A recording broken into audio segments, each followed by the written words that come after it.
I got bit by a rattlesnake out in the wild. Pain shot up my arm in seconds. I reached for my phone to call for help, but it slipped right into a crack in the rocks. Panic hit me like a wave.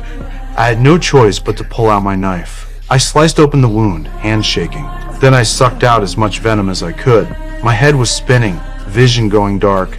I forced myself to run back down the trail.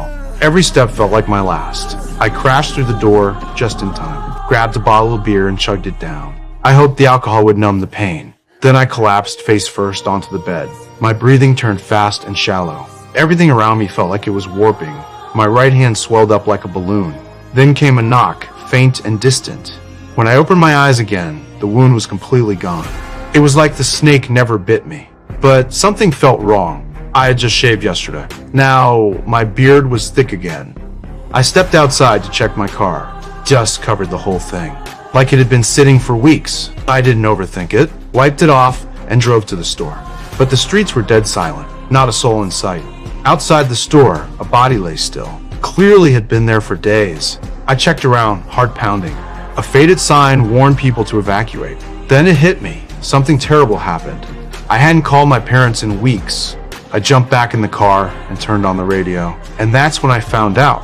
I had been unconscious for 3 full weeks. And during that time, a deadly virus spread, highly contagious, instantly lethal. No vaccine worked. Civilization collapsed in days. I drove straight to my parents' house. The neighborhood was eerily quiet, like I was the only one left alive.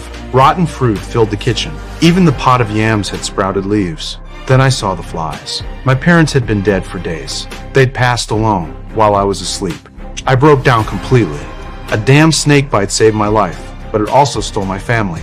I dug a grave out back and laid them to rest. I had always preferred solitude, but this kind of loneliness? Not even a dog's bark in the air. I refused to believe everyone was gone.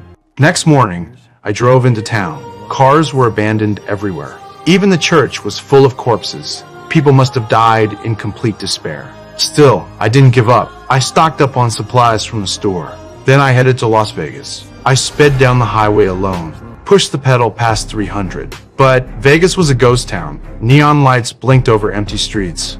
I drove around for hours, but found no one. I gave up and entered a casino. No corpses. So I decided to enjoy what was left. I soaked in a rooftop hot spring, then hit the bar, stark naked. That's when I saw them. A man and a woman, alive. They weren't a couple, just 2 people who survived. The guy had news footage on his phone. The virus came fast and killed faster. Hospitals couldn't keep up. Vaccines failed. Within days, the world was gone. No one knew why they survived. Maybe natural immunity. But both had lost their families. Now they'd made a pact. Once the power runs out and food's all gone, they'd end it together. But I wasn't ready to quit. If we 3 survived, there had to be others. I found the woman that night, asked her to leave with me, but she said no. Her family was gone. Nothing else mattered. They'd both lost hope. I left the building alone. 2 gunshots rang out behind me. Now it was just me again. I didn't know where to go. I drove fast, aimless. Then a dog stepped into the road. I hit the brakes just in time. It stood still, wagging its tail. Maybe it hadn't seen a human in days.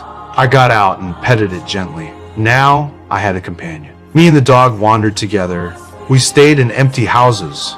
Days turned into months. Months turned into a year. One morning, the dog started barking like crazy. I rushed to the balcony. Smoke was rising from a distant rooftop. Where there's smoke, there's someone alive. Maybe I wasn't alone after all.